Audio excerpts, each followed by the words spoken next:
Good morning बच्चों। आज हम लोग जो पढ़ने जा रहे हैं चैप्टर हमारा 12 है और उसका नाम है प्रकाश एवं प्रकाश यंत्र। इसके बारे में हम लोग पढ़ेंगे और टॉपिक जो आपको दिया गया है प्रकाश का अपवर्तन, अपवर्तन के नियम और इनके उदाहरण।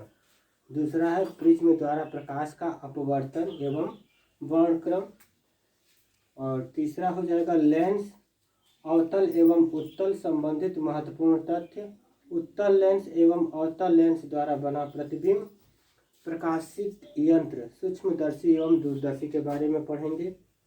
मानव नेत्र, दृष्टि दोष एवं उसके निवारण का सामान्य परिचय, हल्का फुल्का परिचय मिलेगा। मानव नेत्र एवं कैमरे से तुलना, जैसे कैमरा पहले चलता था और मानव नेत्र कैसे कार्य करता है, इसी के बारे में हम लोग पढ़ेंगे। तब इसमें आता है पहला जो है प्रकाश का अपवर्तन।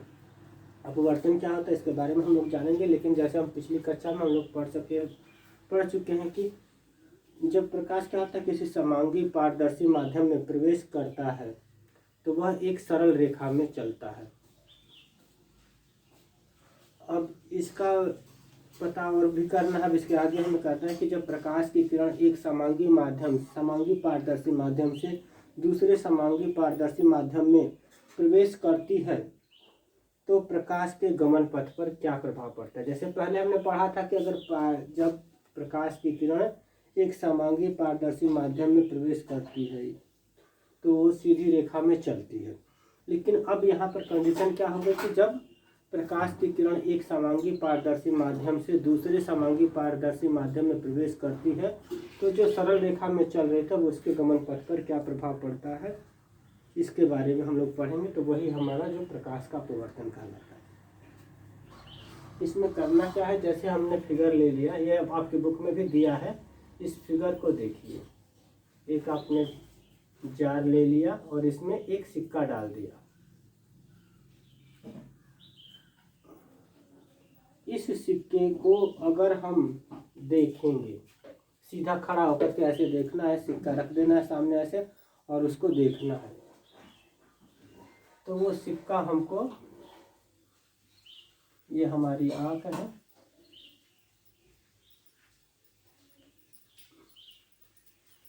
ये सिक्का हमको इधर से ये किरण जा रही है और ये सिक्का हमको नहीं दिखाई देगा। कुछ दूरी पर रखेंगे, ऐसा रखें कि यहाँ से सिक्का हमको न दिखाई दे।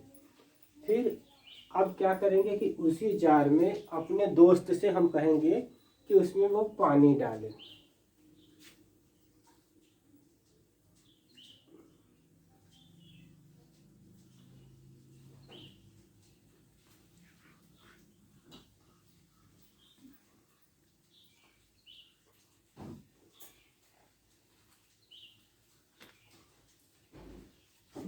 दोस्त से हम कहेंगे कि इस जार में सिक्का रखा हुआ है। पहले तो हमने हवा में किया, तो हवा में करने से हमको क्या हुआ, सिक्का नहीं दिखाई दे रहा है। लेकिन जैसे ही हमने अपने दोस्त से कहेंगे कि उसमें वो क्या करे, पानी डालता जाए। जब वो पानी डालेगा तो क्या होगा कि सिक्का ऊपर उठा हुआ दिखाई देगा।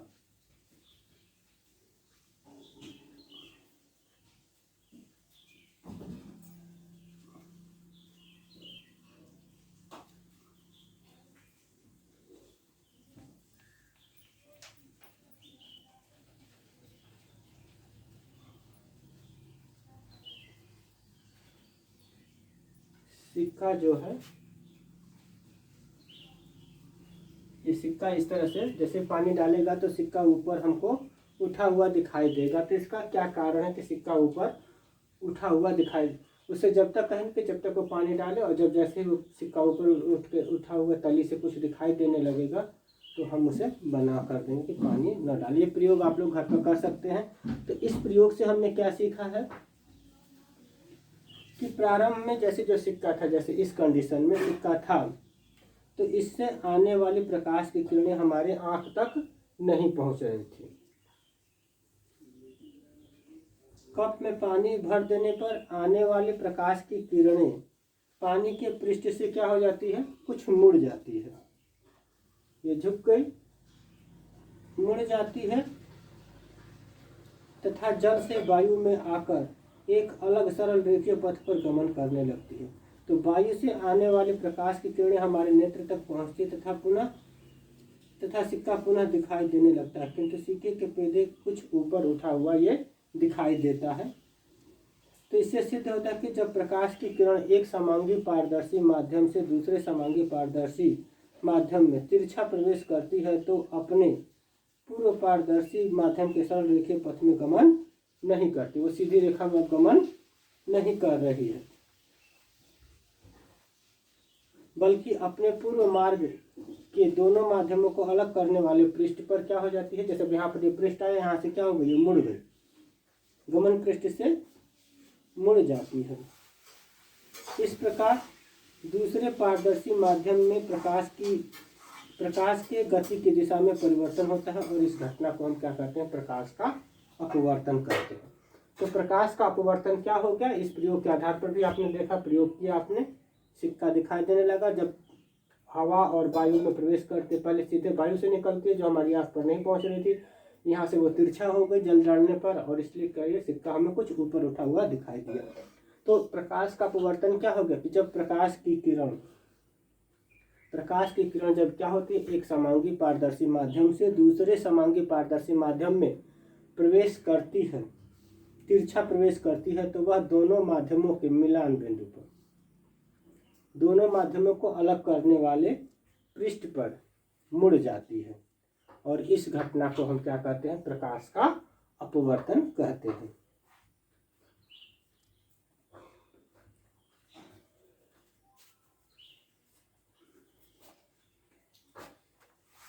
क्लियर हो गया। जब प्रकाश की किरण एक समांगी पारदर्शी माध्यम में तिरछा प्रवेश करती है,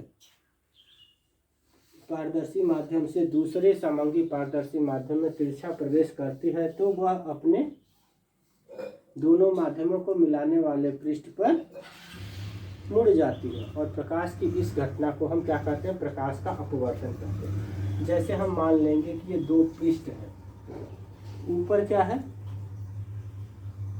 दो माध्यम होते हैं, एक विरल माध्यम होता है, सघन माध्यम होता है। विरल माध्यम में जो वायु के कण या जो भी चीजें होंगी तो वो दूर दूर होते हैं, और सघन माध्यम में वायु के कण या जैसे जल का कण है, या जल ले लें, शीशा ले लें, तो उसके कण काफी पास होते हैं। तो वो माध्यम जिनमें पास होते हैं तो वो सघन कहलाता है, जिसमें दूर दूर अगर रहते हैं, उनके अणुओं के बीच की दूरी अधिक होती है तो वो विरल माध्यम कहलाता है।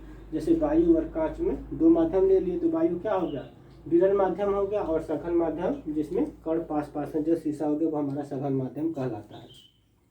तो इस तरह से हम देखेंगे कि दो हमने पारदर्शी माध्यम ले लिया है, ये ऊपर जो हमने लिया ये सघन माध्यम,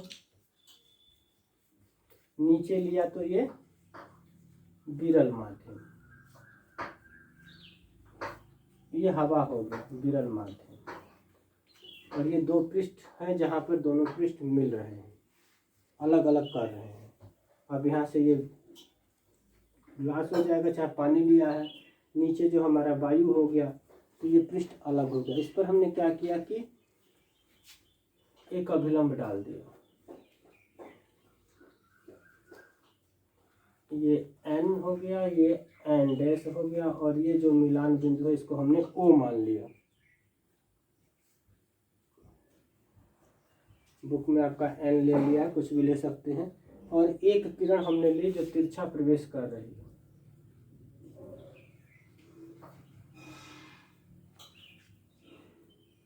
ये O हो गया। अब वायु में ये जा रही है तो क्या हो गया,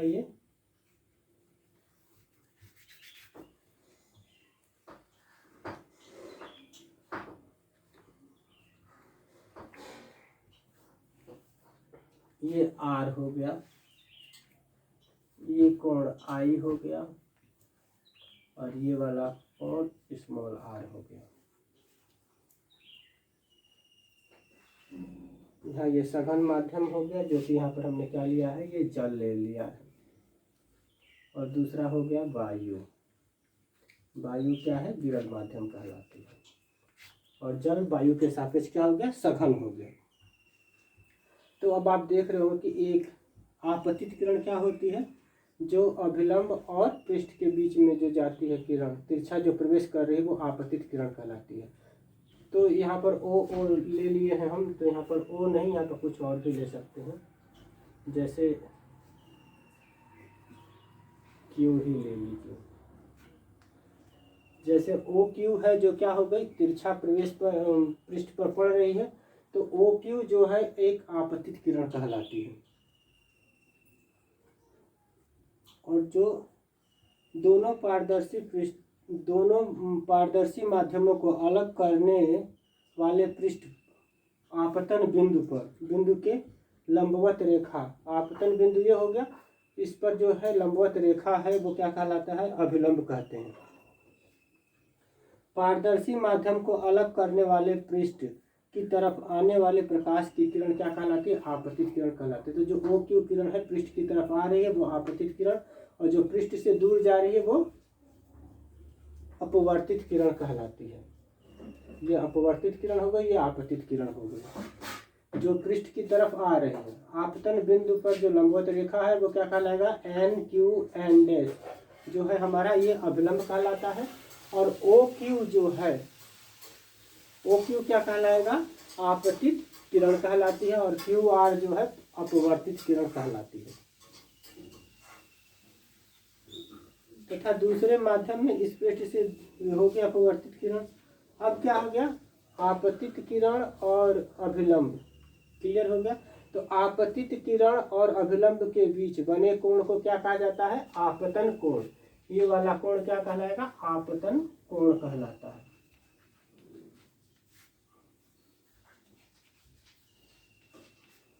आपतित किरण और अभिलंब के बीच बने कोण को आपतन कोण कहते हैं, और अपवर्तित किरण और अभिलंब के बीच बने कोण को अपवर्तन कोण, इसको अपवर्तन कोण कहते हैं। और इसे हम स्मॉल आर से प्रदर्शित करते हैं, इसे स्मॉल आई से प्रदर्शित करते हैं।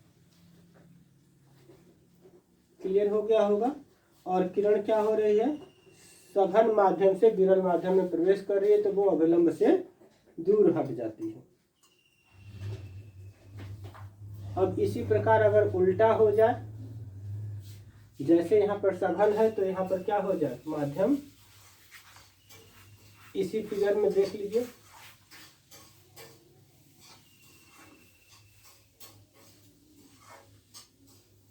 अगर माध्यम चेंज हो जाए, यहाँ पर विरल माध्यम हो जाए, यहाँ पर हवा हो जाए, और यहाँ पर क्या हो जाए, माध्यम सघन हो जाए, तो जब प्रकाश की किरण क्या हो रही है, तिरछा प्रवेश कर रही है आपतन बिंदु पर, तो वो अभिलंब की ओर झुक जाती है।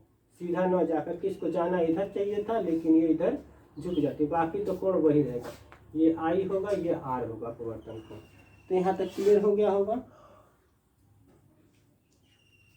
यानी कि जब आपतित किरण क्या होती है, जब विरल माध्यम से सघन माध्यम में प्रवेश करती है तो अभिलंब की ओर झुक जाती है। और जब उल्टा हो जाएगा, यहाँ पर सघन होगा, तो जब प्रकाश की किरण सघन माध्यम से विरल माध्यम में जाती है तो अभिलंब से दूर हट जाती है। इस घटना को हम प्रकाश का अपवर्तन कहते हैं।